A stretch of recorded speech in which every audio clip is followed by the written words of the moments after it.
Alhamdulillahirabbil alamin. Wassalatu wassalamu ala asyrafil anbiya'i wal mursalin wa ala alihi wa sahbihi ajma'in.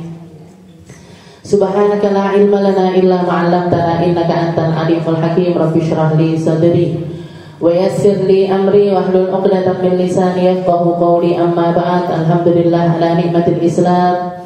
Alhamdulillah ala nikmatil iman wa kafa biha min ni'mah.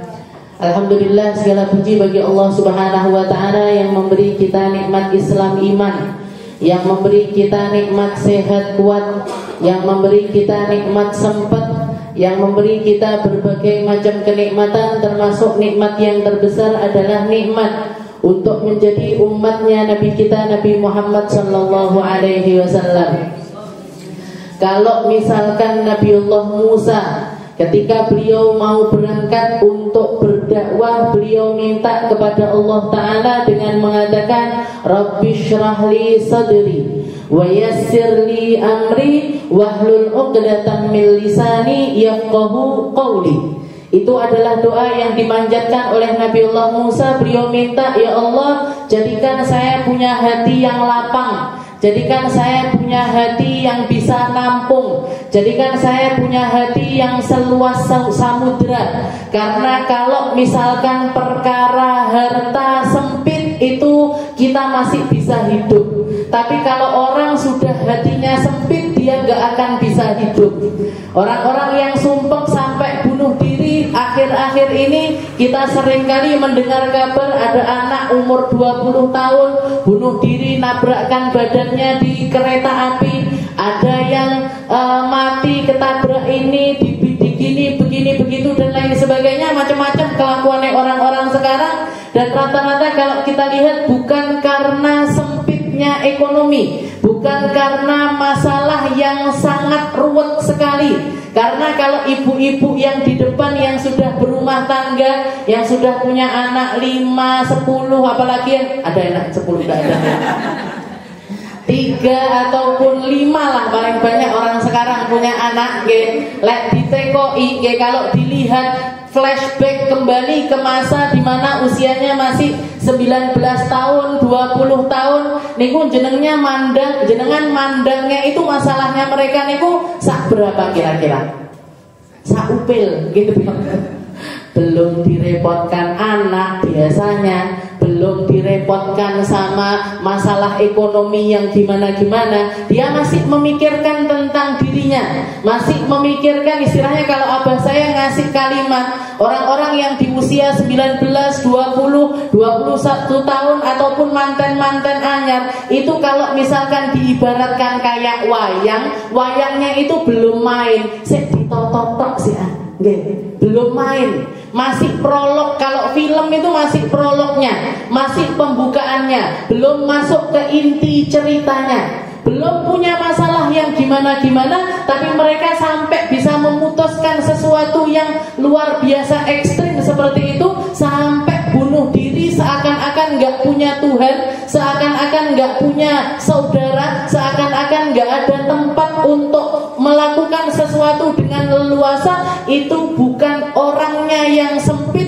ekonominya yang sempit, atau apapun pada dirinya yang sempit, tapi yang disempitkan sama Allah Ta'ala adalah hatinya. Makanya yang diminta sama para nabi, yang diminta oleh para rasul ini gak mungkin perkara remeh, gak mungkin perkara kecil. Makanya ketika Nabi Musa mau berangkat dakwah, yang diminta sama Allah Ta'ala bukan, ya Allah kasih saya harta yang banyak biar bisa bikin bangunan sekolah, botak. Ya Allah kasih saya duit banyak biar saya punya kendaraan gampang riwa-riwi kemana-mana. Enggak. Tapi yang beliau minta, Rabbi shrah li sadri, ya Allah kasih saya hati yang luas. Karena jenengan ketika hatinya luas, ketika hatinya enggak sumpah, ketika hatinya itu dikasih plong sama Allah Ta'ala, masalah sebanyak apapun akan larut. Kesulitan sebesar apapun akan mampu diatasi dengan caranya. Bukan caranya kita, tapi caranya Allah. Bukan solusi dari kita, tapi solusi dari Allah Allah Subhanahu wa ta'ala. Maka beliau minta Rabbi syrahli sadri wa yassirli amri, kasih kegampangan di dalam urusan-urusan saya. Ya wasirli amri wahlul uqdatam min lisani yafqahu qawli. Dan kalau misalkan di lisan saya ini ada sesuatu yang terikat-ikat ya Allah, kata-kata yang gak akan dipahami sama orang yang akan mendengarkan saya, tolong dilepaskan. Karena dikatakan Nabi Allah Musa itu adalah seorang nabi yang lisannya itu keluh, yang lisannya itu kalau orangnya kita ngomongnya cadel. Karena beliau pernah ketika dites sama Fir'aun ya, karena Nabi Musa ini tinggal di dalam istananya Fir'aun, maka Fir'aun pengen ngetes ini bayi istimewa apa enggak, ini anak istimewa apa tidak. Maka ditaruh di depannya Fir'aun ini 2 piring, satu isinya adalah kurma, satu lagi isinya adalah bara api. Anak kecil umur 2 tahun atau umur 1,5 tahun baru bisa jalan timik-timik, disuruh milih antara kurma sama bara api. Jenengan kalau misalkan kelihatan anak kecil disuruh ini, nak ini ada tongkat, yang satu lagi ada kembang api, anak kecil pilih mana? Pilih kembang api. Oke, yang dipilih kembang api. Kenapa? Karena nyala-nyala. Karena ada sesuatu yang bersinar di situ. Katanya Nabi Musa, ini anak kalau anak cerdas dia akan milih kurma, yang akan terasa manis nanti di mulutnya. Tapi kalau dia anak biasa-biasa saja, maka yang dia pilih adalah bara api, karena api ini bersinar-sinar. Maka dikatakan waktu itu Nabi Musa datang mendekat untuk milih di antara 2 piring tersebut. Dikatakan waktu itu tangannya sudah mau ngeranggeh ke arah kurma, tapi Allah Ta'ala memerintahkan kepada malaikat untuk tangannya ini disingkirkan sehingga ngambil ke bara api tersebut dan langsung dimasukkan ke mulutnya. Maka dikatakan mulutnya Nabi Musa itu terbakar sampai beliau di dalam ucapan atau di dalam lisannya ini ada beberapa huruf yang nggak bisa keluar dengan jelas. Makanya salah satu doanya beliau, wahlul uqdatan min lisani yafqahu qawli. Ya Allah, lepaskan ikatan-ikatan yang ngikat di dalam lisan saya ini, lepaskan biar mereka yang saya ajak ngomong ini paham. Doa ini sering dipakai sama para ulama, dipakai sama orang-orang yang mau ceramah. Biasanya mesti ngutip ayat ini, Rabbi syrahli sadri wa yassirli amri wahlul 'uqdatam min lisani yafqahu qawli. Nggih, yafqahu qawli. Ini doanya Nabi Allah Musa.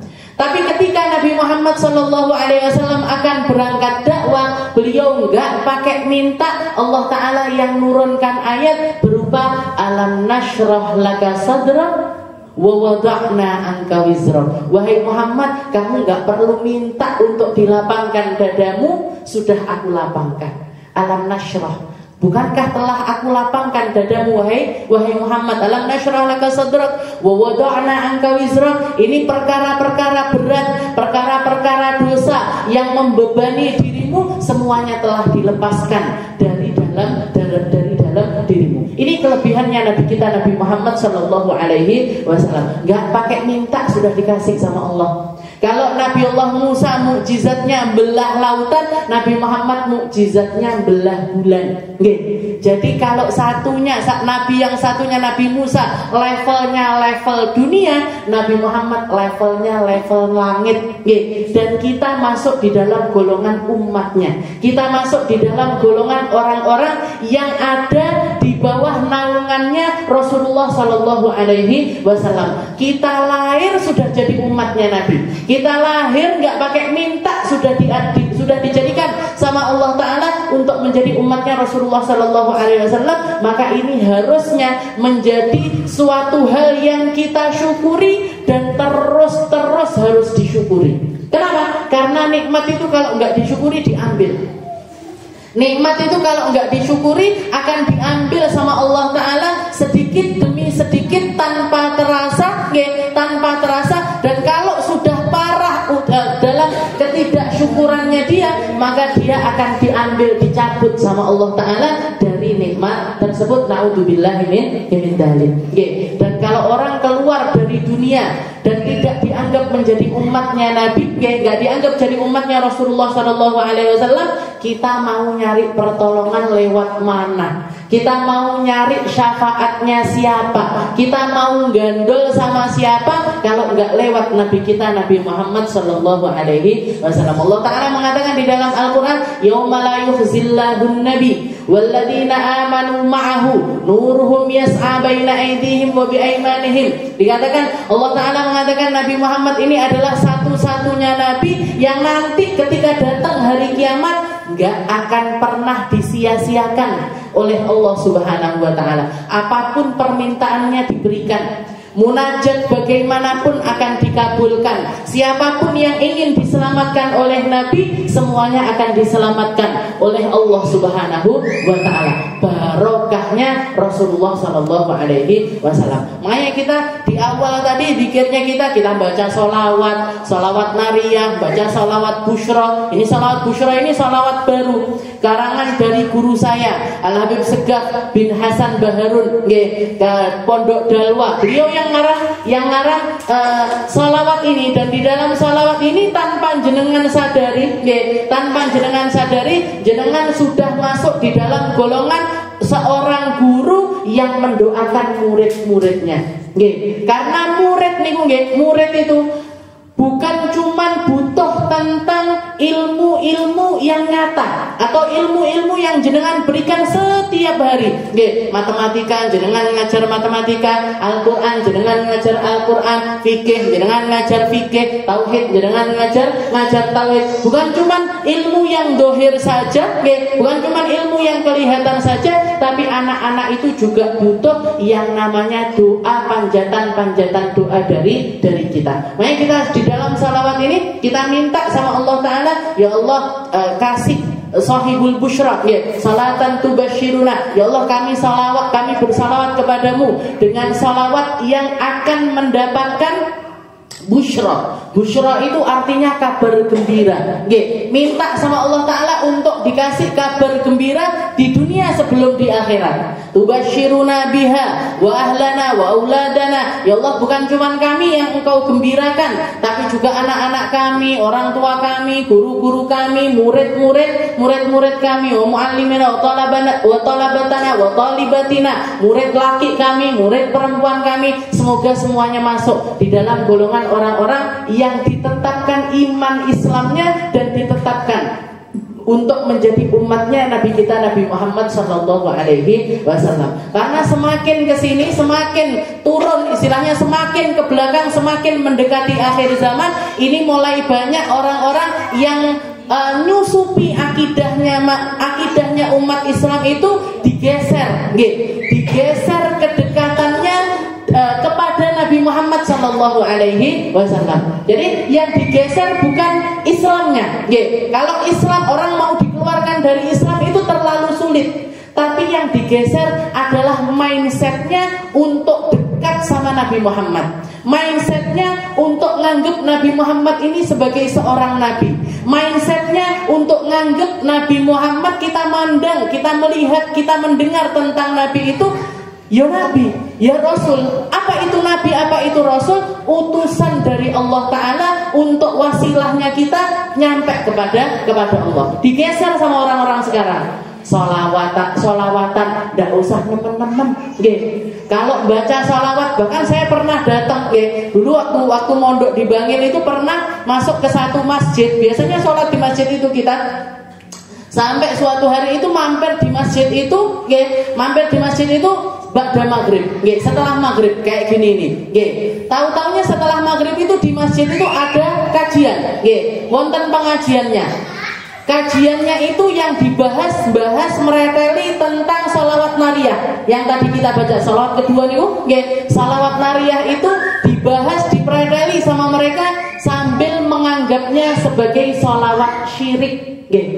Jadi bukan dianggap sholawat yang benar kayak kita, enggak, tapi dianggapnya itu sholawat yang membuat kita itu keluar dari agamanya Allah Subhanahu wa Ta'ala. Ini apa? Sholawat kok minta biar barokahnya Nabi bisa melepaskan dari kegelisahan, bereskan hajat-hajat kita ini. Jadi dianggap ngelewati Nabi Nabi Muhammad itu bisa mengeluarkan, jadi doa lewat Nabi niku bikin orang itu keluar dari agama Islam. Itu sampai kita ngeri, padahal ini amalannya orang-orang tua-tua kita, orang tua-tua kitanya dari zaman dulu salawat nariyah ini jadi salawat yang sering kali dibaca di antara umat Muslim Indonesia, umat Muslim Indonesia khususnya adalah mereka-mereka yang ada di dalam naungannya Nahdlatul Ulama. Orang NU nggak sah, nggak iso nariyahan, orang NU nggak sah kalau nggak bisa, seakan-akan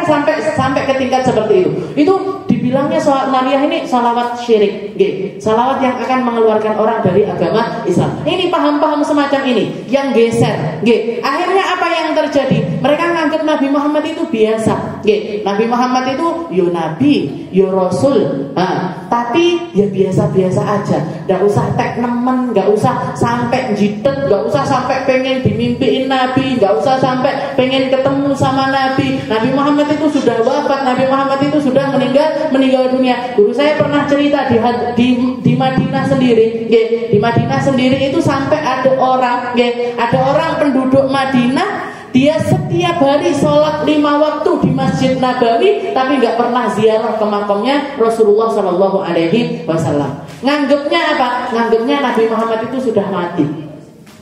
Nganggapnya Nabi Muhammad itu sudah wafat, jadi nggak perlu ziarahi, hukumnya haram katanya mereka, katanya orang tersebut. Sampai dikatakan orang tersebut akhirnya meninggal dunia. Ketika meninggal dunia dikuburkan di Baqi, di pekuburannya daerah situ, di daerah dekatnya Masjid Nabawi. Sampai suatu hari dikatakan di daerah Mekah ataupun Madinah niku kan kuburan setiap tahunnya niku diyunbash, dibongkar. Kalau dilihat jasadnya itu sudah habis, nanti dimasuki jasad baru lagi. Dimasuki jasad baru lagi. Maka dikatakan kuburannya orang ini tadi, laki-laki yang setiap hari sholat di Madinah, di Masjid Nabawi, tapi tidak tahu ziarah nih, nggak pernah ziarah. Dikatakan ketika kuburannya dibongkar, ketika kuburan orang tersebut dibongkar, ternyata jasad yang ditemukan atau jasad yang ada di dalam kuburan tersebut bukan jasadnya laki-laki, tapi jasadnya seorang perempuan. Ditelok loh, bapakku kok malah wedok, istilahnya ini dulunya kuburan ayah saya, tapi kok jadi kuburannya seorang perempuan. Dan pada saat yang sama, ternyata ada seorang perempuan yang dikuburkan di daerah luar, istilahnya bukan daerah Mekah, bukan Madinah, bukan daerah Arab Saudi sana, tapi orang di negeri non Muslim, di negeri non Muslim. Ketika ada sesuatu yang terjadi, akhirnya dibongkar juga. Ternyata kuburan perempuan ini berubah menjadi kuburan laki-laki tersebut. Kuburannya orang laki yang dikuburkan di Madinah. Kabarnya tersiar, istilahnya ada, kok bisa ini perempuan luar negeri masuk di kuburannya Madinah, kuburannya orang Madinah malah pindah, jasadnya itu pindah ke negeri yang lainnya.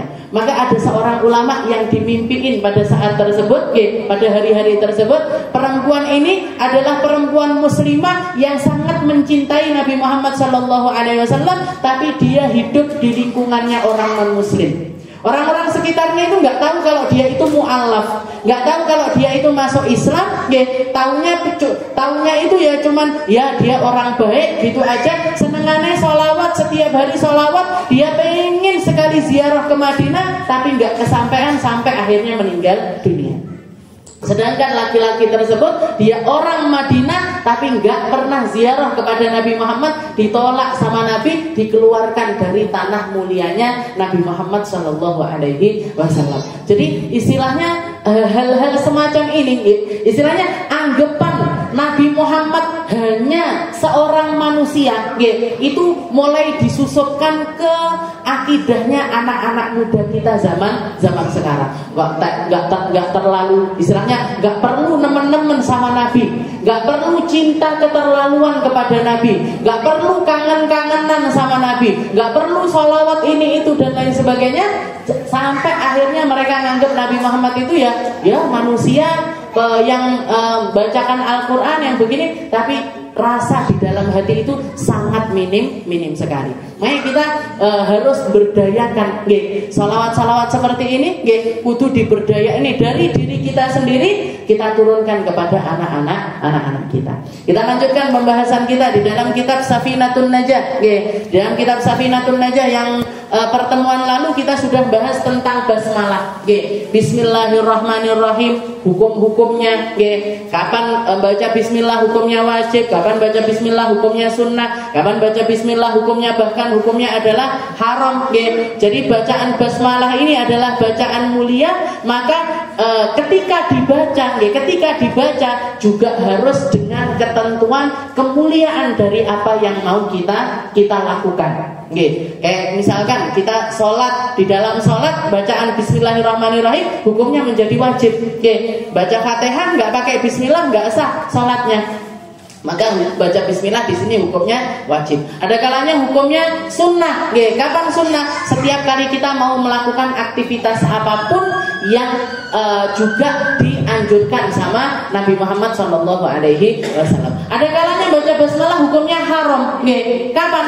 Kalau mau melakukan sesuatu yang haram, mau mencuri, nggih, arepe nyolong, bismillahirrahmanirrahim. Nah, bismillahnya sudah haram, pencuriannya juga haram. Nggih, orang mau berzina, mau minum khamr, bismillahirrahmanirrahim. Double dosane. Nggih, dosa karena baca bismillah sehingga dia menghinakan kalimat tersebut, minum khamrnya juga dihukumi dosa. Nggih. Jadi baca bismillah itu enggak mesti wajib ataupun sunnah, enggak, tapi ketika dilakukan di dalam perkara-perkara yang haram, hukumnya juga menjadi haram. Dikatakan ketika zamannya Sayyidina Umar bin Abdul Aziz, salah seorang khalifah yang diakui kekhalifahannya setelah kekhalifahannya yang terakhir ada di pundaknya Sayyidina Ali bin Abi Thalib. Setelah zamannya Sayyidina Ali, para petinggi atau pemimpin negeri Islam pada saat itu nggak dianggap sebagai Amirul Mukminin. Baru setelah zamannya Sayyidina Umar bin Abdul Aziz, salah satu keturunan dari Sayyidina Umar bin Khattab, dikatakan beliau ini pemimpin, bahkan jadi panutannya pemimpin-pemimpin paling adil. Paling adil yang pernah ada itu Sayyidina Umar bin Abdul Aziz. Sampai dikatakan ketika beliau itu menjabat, ketika beliau menjabat menjadi seorang presiden, tidak pernah ada orang yang kelaparan sama sekali. Kata-katanya beliau yang fenomenal, beliau mengatakan pernah ketika datang bulan Ramadan, beliau mengatakan ini sisa dari zakatnya umat muslim yang luar biasa banyak ini, tolong sebarkan ke atas gunung. Jangan sampai ada di zaman Umar bin Abdul Aziz seekor burung pun yang kelaparan. Jadi burung aja nggak pernah kelaparan, apalagi manusia. Saking adilnya Sayyidina Umar bin Abdul Aziz. Dikatakan beliau setiap kali nulis surat, setiap kali nulis surat atau mau bikin undang-undang, mau bikin apapun, itu di dalam pemerintahannya diwajibkan untuk menuliskan Bismillahirrahmanirrahim. Jadi buku-buku apapun, jadi menteri-menterinya itu kalau mau ngapa-ngapain, mau nulis surat atau mau nulis apapun, itu selalu dimulai dengan Bismillahirrahmanirrahim. Dan beliau mengatakan kepada seluruh menterinya, beliau mengatakan tawilul ba, kalau nulis bismillah baknya dipanjangkan, baknya panjangkan baknya. Setelah itu wa amdimus sin, sinnya rapikan, giginya sin itu suruh ngerapikan. Wa dawiril mim, katanya beliau, dan mimnya bunderane, mim ini bunderane harus terlihat dengan jelas. Jadi baca bismillah, menterinya itu disuruh seperti itu. Ayo baknya panjangkan, sinnya giginya jelaskan, mimnya bunderane jelaskan, pertegas, biar kelihatan kalau mimnya itu benar-benar adalah huruf mim. Ketika ditanya sama para menterinya, beliau mengatakan barang siapa yang bisa mengagungkan Allah Subhanahu wa taala, maka dia akan bisa mengagungkan setiap hal yang terjadi pada dirinya. Orang kalau di dalam hatinya sudah ada iman untuk mengagungkan apapun yang menjadi tanda-tanda kekuasaannya Allah Ta'ala, maka semua perkara hidupnya dia akan menganggap itu sebagai perkara yang mulia. Orang sekarang kan nganggapnya minum adalah perkara yang kecil, ngajarin anak-anak alif ba ta adalah perkara yang kecil, bleber kloso dianggapnya kecil, buang sampah dianggapnya adalah perkara yang kecil. Tapi kalau orang hatinya sudah besar dengan namanya Allah Ta'ala, maka hal apapun yang dia lihat, yang dia dengar, yang dia perhatikan, yang dilakoni, semuanya akan dianggap menjadi sesuatu yang sangat luar biasa. Makanya Allah Ta'ala mengatakan di dalam Al-Quran, wa man yu'adzim sya'airallah fa innaha min taqwal qulub. Orang-orang yang di dalam hatinya penuh dengan penghormatan, dengan setiap syiar-syiar agama, maka itu pertanda kalau di dalam hatinya itu ada kekuatan iman. Fa innahu min taqwal qulub, itu sumbernya dari ketakwaan yang ada di dalam hatinya. Tapi mereka-mereka yang biasa-biasa saja, mau nulis bismillah, ya nulis lah. Baca bismillah ya cuman bismillahirrahmanirrahim, cuman gitu aja. Maka itu menunjukkan kalau imannya ini atau ketakwaannya ini levelnya juga ada di dalam level tersebut. Di dalam dikisahkan ada seorang wali namanya Bishr al-Hafi. Beliau hidup di zamannya para ulama-ulama terdahulu, di antara zamannya Imam Malik sama Imam Syafi'i. Di antara zamannya Imam Malik, Imam Syafi'i yang menjadi ulama mujtahidnya kita. Jadi Bishr al-Hafi ini dulunya beliau itu bukan orang soleh, bukan orang yang baik, bukan orang ahli agama, tapi orang kaya raya yang melakukan berbagai macam maksiat. Jadi Bishr al-Hafi ini ahli maksiat. Orang kaya, sak gerombolan, sak konco-koncone, biasanya rumahnya itu dipakai untuk base campnya maksiat, nyanyi-nyanyi, joget-joget, minum-minum, dan lain sebagainya.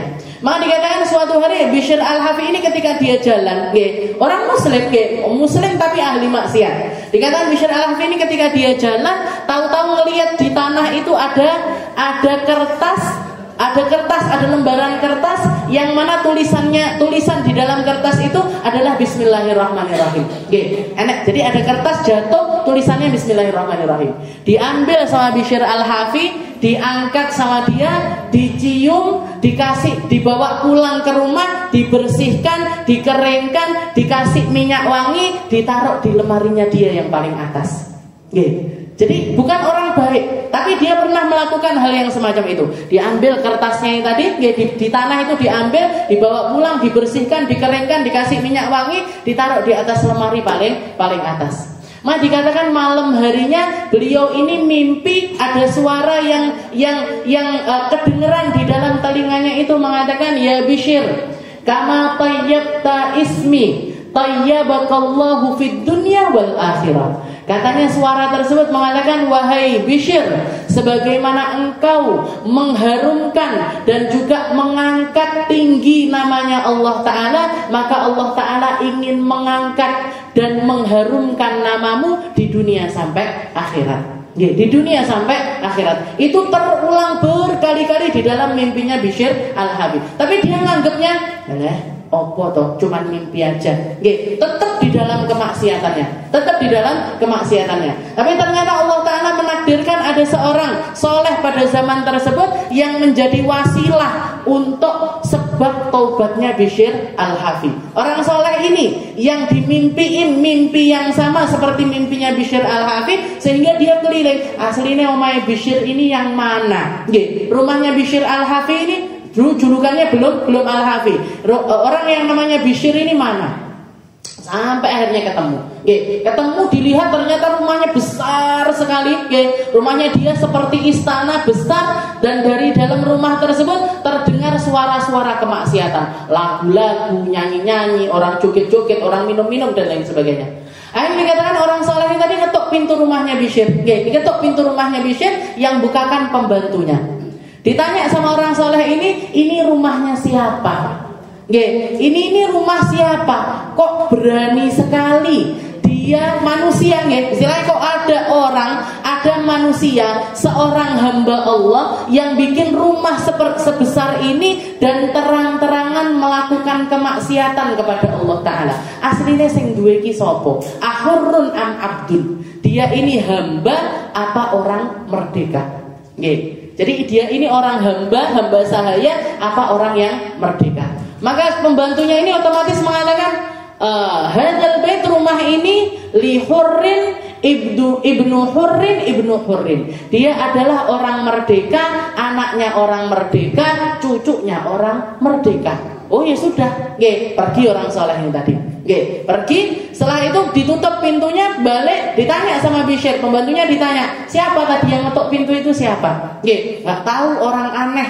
Masa ketuk-ketuk setelah itu nanya ini rumahnya siapa? Yang punya ini orang merdeka apa seorang hamba? Nggih, seorang merdeka apa seorang hamba? Terus kamu jawab apa? Ya saya jawab ini punyanya orang merdeka, anaknya orang merdeka, cucunya orang merdeka. Nggih. Maka dikatakan ketika kedengeran kalimat jawaban dari pembantunya tersebut, ada sesuatu yang terjadi di dalam hati Bishr Al-Hafi, hidayah dari Allah Ta'ala turun, inayah dari Allah Ta'ala turun, dia langsung bangkit dari tempat duduknya, lari nggak pakai sandal, nyusul orang soleh tersebut. Setelah itu mengatakan, la hadzal bait laisa li hurrin, rumah ini bukan rumahnya orang merdeka, tapi rumahnya seorang hamba, anaknya seorang hamba, cucunya seorang hamba. Fa innahu abdun ibnu abdun, seorang hamba, anaknya hamba, cucunya seorang hamba. Maka dikatakan jadi dia lari dari rumahnya dalam keadaan nggak pakai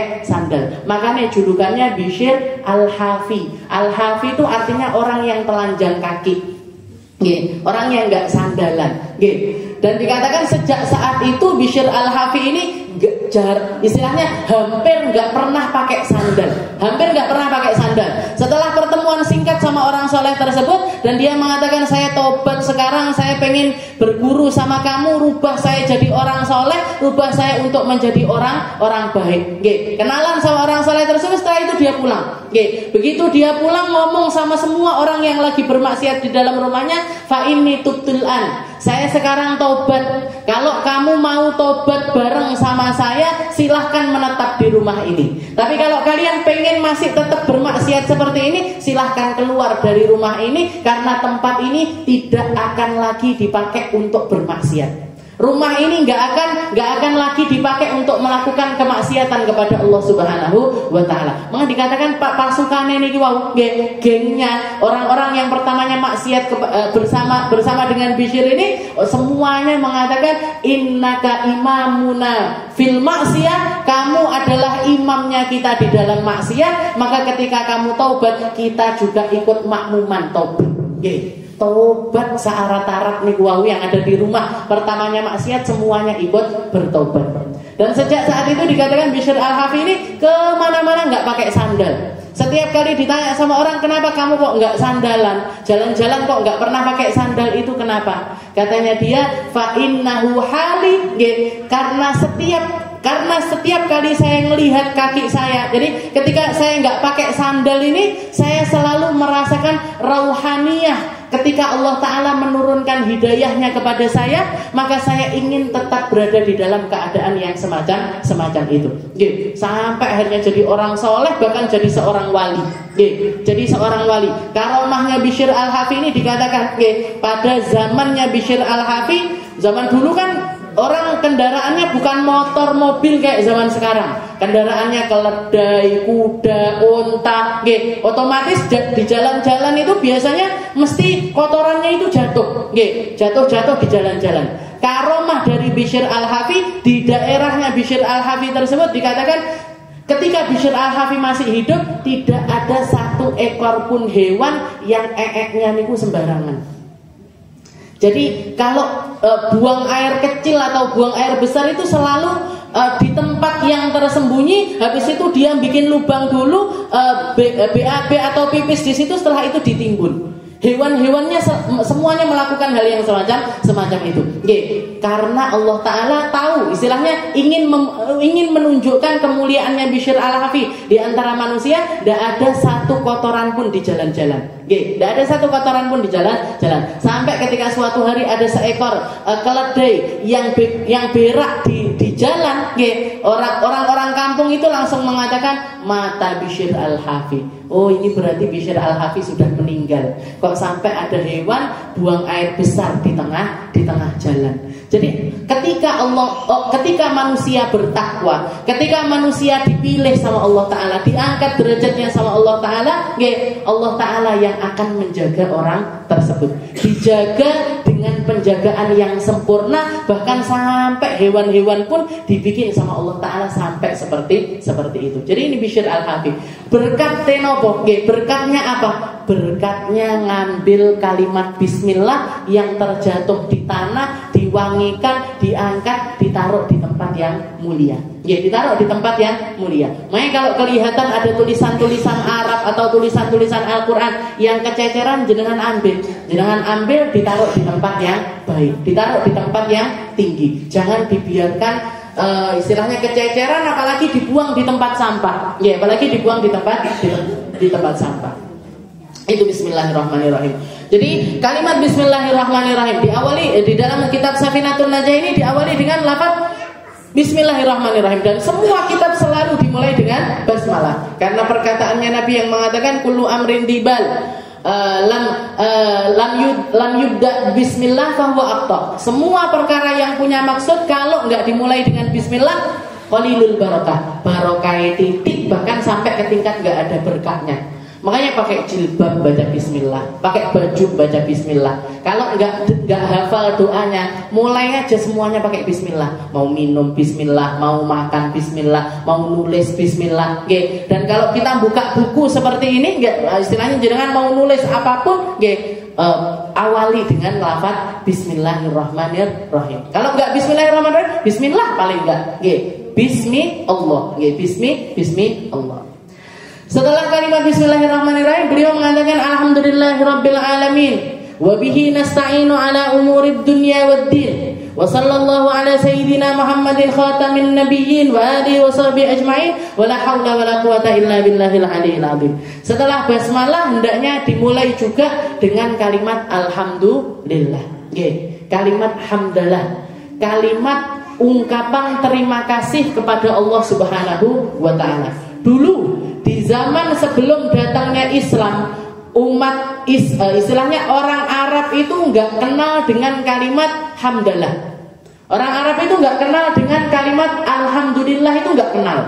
Mereka kalau misalkan mau mengungkapkan ekspresi terima kasihnya, mereka menggunakan kalimat asyukru, syukron. Kalau bahasa Arabnya gampangnya syukron, terima kasih. Maka ketika Nabi Muhammad mengucapkan alhamdulillahirabbil alamin, banyak diantara para sahabat itu nanya, malhamdu ya Rasul, alhamdulillah itu apa ya Rasul? Kalimat hamdalah itu apa? Alhamdulillah itu apa? Kita taunya terima kasih itu ya syukur. Terus kalau alhamdulillah itu apa? Maka Rasulullah mengatakan kalau kalimat terima kasih itu adalah ungkapan kita membalas jasa dari sesuatu yang diberikan oleh orang tersebut kepada kita.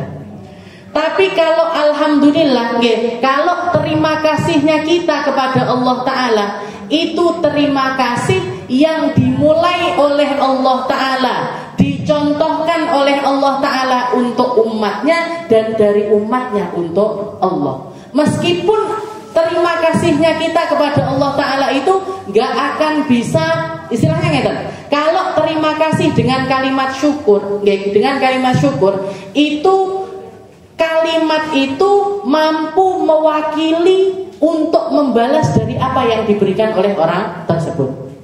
Kayak misalkan jenengan ngasih saya air minum, jenengan ngasih saya air minum, saya mengucapkan terima kasih Bu, jazakumullah, atau syukran, syukran, terima kasih. Maka kalimat terima kasih tersebut sudah cukup untuk membalas dari kebaikan yang jenengan berikan kepada saya. Kita istilahnya diberi sesuatu, dikasih hadiah sesuatu, atau setelah memberikan sesuatu terus nah, itu kalimat syukur itu mampu untuk membalas dari apa yang diberikan oleh orang tersebut. Tapi kalau kepada Allah Ta'ala kita mau terima kasih sebanyak apapun, gak akan bisa mewakili dari kalimat syukur tersebut. Makanya ada yang namanya alhamdulillah. Alhamdulillah. Kenapa? Karena ini kalimat pemberian Allah untuk hambanya mengungkapkan rasa syukurnya kepada Allah Subhanahu wa Ta'ala. Karena kita mau terima kasih sebanyak apapun gak akan pernah cukup. Mau terima kasih sama Allah Ta'ala sebanyak apapun gak akan pernah cukup. Nafas dari Allah, mata dari Allah, telinga dari Allah, badan dari Allah, keluarga dari Allah, semuanya dari Allah Ta'ala. Arepe terima kasih bolak-balik niku gak nyucuk, gak akan selesai. Jajal jenengan nafas setiap kali narik, terima kasih ya Allah. Menghembuskan, terima kasih ya Allah. Minum sak teguk, terima kasih ya Allah. Selesai, terima. Gak selesai. Tapi maka Allah Ta'ala memberikan kalimat pengganti untuk itu dengan kata-kata alhamdulillah. Terima kasih. Dimulai dengan lisan, diikrari dengan hati, buktikan dengan seluruh anggota badan. Jadi kalimat hamdalah itu mencakup syukron bil lisan, wabil qalb, wabil jawarih. Jadi ungkapan terima kasihnya kita kepada Allah Ta'ala dengan kalimat, dengan lisan kita, juga ditambah dengan pengakuan hati bahwa itu semuanya memang dari Allah Ta'ala, dibuktikan dengan seluruh anggota badan kita jaga dari segala macam bentuk maksiat kepada Allah Subhanahu wa Ta'ala. Itu pembuktiannya. Alhamdulillah. 4 orang sahabatnya Nabi, Sayyidina Abu Bakar, Sayyidina Umar, Sayyidina Uthman, Sayyidina Ali. Mereka berempat ini masing-masing punya zikir-zikir yang ghalaba ala lisanih, yang sampai ke tingkat menyatu dengan lisannya. Sampai saking ahli zikirnya, saking banyaknya zikir yang beliau baca, itu ada kalimat-kalimat itu yang sampai menyatu dengan lisan. Istilahnya ngeten, kalau orang kita jenengan lek kaget-kaget dikageti sama orang yang keluar yang keprucut napa? Astagfirullah. Napa malih? La ilaha illallah. Kan ngoten, gitu. Ada kalimat-kalimat yang kadang itu keluar secara spontan begitu saja. Tergantung dari apa yang paling sering dibaca. Tergantung dari apa yang paling sering dibaca. Mereka yang nggak biasa dikiran, yang nggak biasa dikiran, unine nggih elek nggih. Copot, nopo istilahnya kalimat-kalimat seperti itu. Kalimat-kalimat seperti itu. Maka dikatakan 4 orang sahabat terbaiknya Nabi ini punya kalimat-kalimat yang sampai istilahnya menyatu dengan lisannya. Dan itu sampai terlihat di dalam porsi kehidupan mereka masing-masing.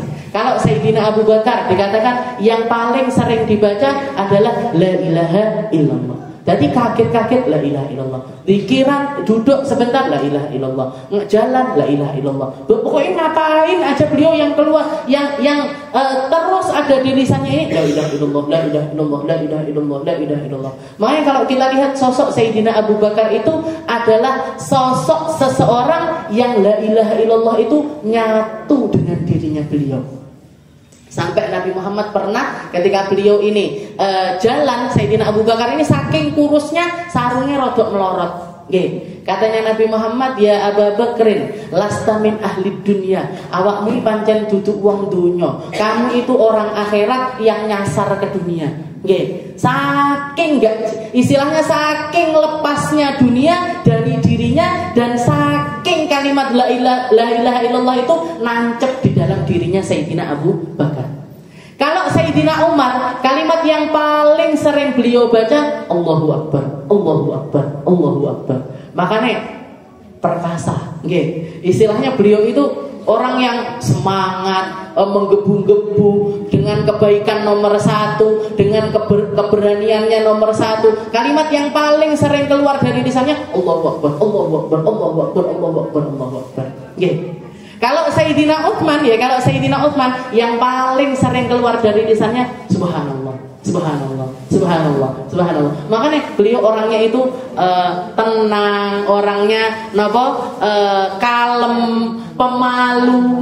Pernah sampai dikatakan Rasulullah niku duduk di samping kanannya Sayyidina Abu Bakar, samping kirinya Sayyidina Umar. Rasulullah niku kare Sayyidina Abu Bakar sama Sayyidina Utsman ini kan pernah niku. Istilahnya status hubungannya itu kan mertua. Putrinya Sayyidina Abu Bakar dinikahi sama Nabi, yaitu Sayyidah Aisyah.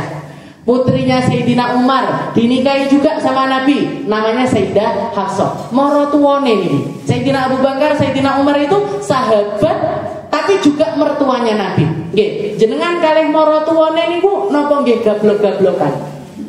Kan biasanya sungkan, lek omong ditoto, lungguhe dibenakne, ngoten. Mertua, menantu sama mertua itu biasanya ada jaraknya. Tapi dikatakan Nabi Muhammad sama kedua mertuanya ini karena saking deketnya wis koyok tok konconan. Sampai dikatakan kalau ngobrol itu kadang-kadang sarungnya diangkat sampai hampir ke lutut. Saking enaknya ngobrol itu sampai nggak kerosok, istilahnya ngeten-ngeten kakinya itu kelihatan, betisnya itu kelihatan. Maka dikatakan ketika ada penjaga pintu rumahnya Nabi itu minta izin, ya Rasul, Utsman yasta'dzin ayyatuhul.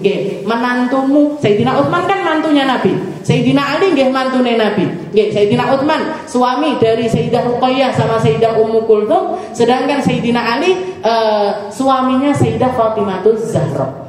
Ketika penjaga pintu ini minta izin, ya Rasul, Utsman yasta'dzin ayyadkhul. Sayyidina Utsman minta izin untuk masuk. Maka dikatakan sarungnya Nabi dipelorot nih. Dirapikan. Sarungnya ini dirapikan.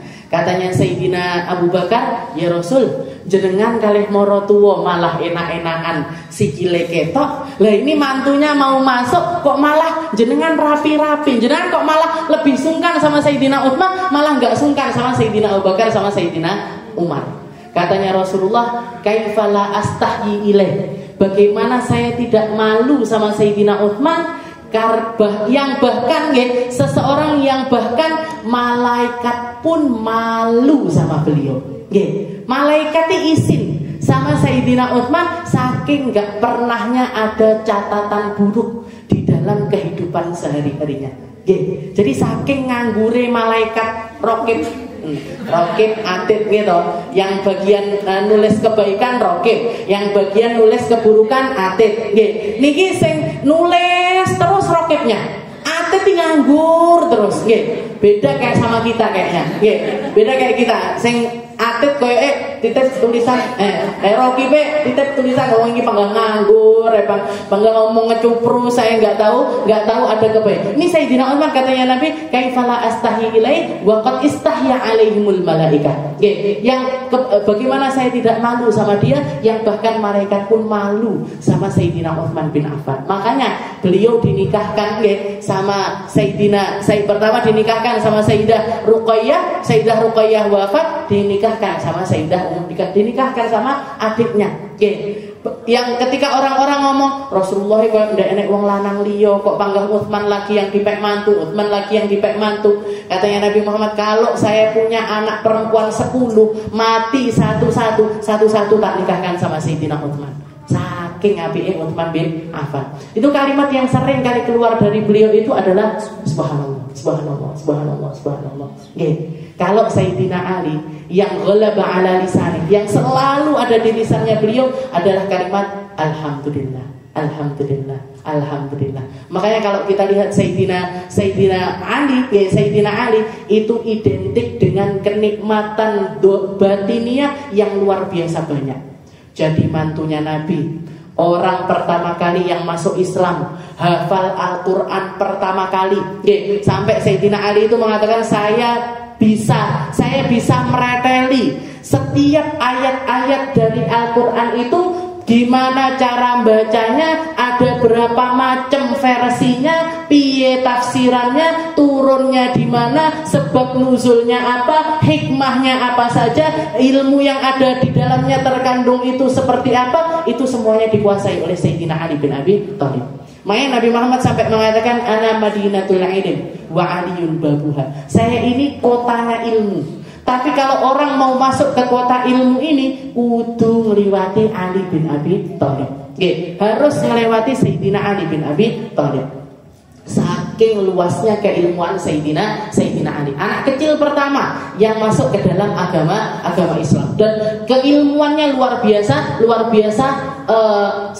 istilahnya luar biasa banyak. Sayyidina Umar bin Khattab sampai mengatakan di masa kekhalifahannya beliau, laula Ali lahalaka Umar. Kalau nggak ada Sayyidina Ali, celaka Sayyidina Umar. Sayyidina Umar sendiri yang mengatakan. Jadi presidennya bilang, lek aku nggak punya menteri seperti Ali bin Abi Thalib, wes ciloko iki, celaka. Kenapa? Karena banyak sekali permasalahan yang tidak bisa diselesaikan oleh siapapun, tapi selalu bisa diselesaikan oleh Sayyidina Ali bin Abi Thalib. Ketika ada dua orang perempuan lahiran di bidan yang sama, di waktu yang sama, dilalah pas lahiran bareng mati lampu. Mati lampu, lampunya mati. Jadi begitu lahir ternyata setelah terang dilihat anaknya ini yang satu laki, yang satu perempuan. Anaknya yang satu laki, yang satu perempuan. Dua ibu ini dua-duanya ngaku kalau anaknya itu yang anak laki. Sing wedok ndek sing ngakoni. Sing lanang anakku. Satunya juga bilang yang laki anakku.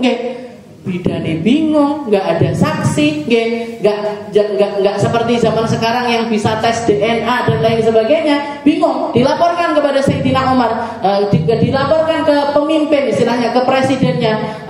Sayyidina Umar, ini ada kejadian gini, ini gimana ini menyelesaikannya? Mana yang ibunya anak perempuan, mana yang ibunya anak laki? Sayyidina Umar ngeluh, piye iki carane bedane, piye carane? Maka didatangkan Sayyidina Ali. Sayyidina Ali didatangkan, "Wahai Ali, ini gimana ini? Ada kejadian seperti ini." Katanya Sayyidina Ali, "Ambil sampel susu dari dua ibu tersebut." Ambil sampel susu dari dua ibu tersebut. Diambilkan, yang satu dilihat agak encer, yang satu dilihat kental. Yang satu agak encer, satunya kental. Katanya Sayyidina Ali, yang agak encer ibunya yang perempuan, yang kental ibunya yang laki-laki. Katanya Sayyidina Umar, kamu ini bisa menyelesaikan kayak gini itu dalile opo, istilahnya ngoten. Patokannya apa? Kok bisa menganggap seperti itu bagaimana? Dalil kamu itu apa? Katanya beliau ngutip ayat Al-Qur'an, beliau mengatakan lidzakari mithlu haddil untayain. Lidzakari mithlu haddil untayain. Bagi laki-laki itu jatahnya 2 kali lipatnya perempuan. 2 kali lipatnya perempuan. Meskipun ayat ini bahasan yang dimaksudkan Allah Ta'ala di situ tentang hukum waris, tentang hukum waris, tapi ternyata semua hal yang ada pada laki-laki itu sama Allah Ta'ala didesain 2 kali lipatnya perempuan. 2 kali lipatnya perempuan. Otaknya laki-laki 2 kali lipatnya perempuan. Perempuan itu kan menjadi terdepan bukan karena otaknya, bukan karena otaknya sebenarnya, tapi karena perasaannya. Wong wedok niku ngoten. Makanya nggak bisa dijadikan pemimpin, nggak bisa dijadikan, istilahnya nggak dijadikan imam, nggak dijadikannya karena istilahnya ada hal-hal yang kadang-kadang itu nggak stabil pada diri seorang perempuan. Dan bahkan sampai air susunya pun ternyata seperti itu. Susunya bayi perempuan itu lebih encer dibandingkan susunya anak laki-laki. Jadi ini dalilnya Sayyidina Ali, dan masih banyak lagi, masih macam-macam. Ada orang nopo baru nikah sekian bulan, semuanya diselesaikan sama Sayyidina Ali dengan dalil-dalil Al-Qur'annya beliau. Nah, jadi barokah nopo? Barokah kalimat alhamdulillah. Itu ngapa-ngapain? Alhamdulillah, alhamdulillah, alhamdulillah, alhamdulillah, alhamdulillah. Nah, orang kalau sudah terima kasih sama Allah Ta'ala, dikasih nikmat, dikasih nikmat, dan akan terus ditambahkan nikmatnya oleh Allah Subhanahu wa Ta'ala. Dan ini menjadi sesuatu yang harusnya ada di dalam setiap permulaan keadaannya kita. Bismillah, alhamdulillah. Bismillah, alhamdulillah. Kalau nggak bisa melazimkan zikir itu, maka minimal itu tadi. Mau ngapa-ngapain, Bismillah, alhamdulillah. Atau dimulai dengan basmalah, diakhiri dengan alhamdulillah. Minum, bismillahirrahmanirrahim. Selesai, alhamdulillahirabbil alamin. Mau tidur, bismillahirrahmanirrahim. Bangun tidur, alhamdulillahirabbil alamin. Kalau nggak hafal doanya. Bahkan kalau kita lihat doa-doa mesti seperti itu. Ya, jangan mau tidur, bismikallahumma ahya wa bismika amut, dengan namamu. Ini saduran atau kalimat lain atau doa lain, tapi intinya sama, yaitu basmalah. Ketika kita bangun tidur, alhamdulillahilladzi ahyana ba'dama amatana. Alhamdulillah. Oke, jadi dibuka dengan basmalah, diakhiri dengan alhamdulillah. Nggih, lek ndak apal dungane dhewe-dhewe, cukup dengan dua kalimat ini sebagai pembuka dan penutup dari setiap segala macam aktivitasnya kita. Kita kalau mampu, istilahnya mampu melazimkan secara lisan, apalagi dibarengi dengan keadaan hati yang terikat dengan Allah Subhanahu wa taala, maka ini seluruh kehidupan kita akan berubah. Nggih, seluruh kehidupan kita akan diliputi dengan rauhaniyah dari Allah taala, dengan kenikmatan yang tidak bisa digambarkan, dengan kenikmatan yang datangnya dari pusatnya kebahagiaan, yaitu Allah Subhanahu wa taala. Alhamdulillahirabbil alamin wa bihi nasta'inu ala umurid dunya waddin. Dikatakan beliau menggunakan kalimat segala puji bagi Allah, Tuhan seluruh alam. Al-alamin itu alam manusia, alam jin, alam malaikat, dan semua alam yang ada itu masuk di dalam kategori al-alamin. Wa bihi nasta'inu ala umurid dunya waddin. Dengan kalimat ini juga kami minta kepada Allah taala, minta pertolongan atas setiap perkara dunia, perkara agama. Dengan perkara dunia, perkara agama, minta tolongnya semuanya kepada Allah Subhanahu wa taala. Wa sallallahu ala sayyidina Muhammad. Tentang salawat insyaallah kita lanjutkan di pertemuan yang selanjutnya. Seperti apa salawat, bagaimana batasannya salawat, nyapo awake dhewe salawat dan lain sebagainya. Nanti insyaallah kita lanjutkan di pertemuan yang selanjutnya. Wallahu a'lam bishawab.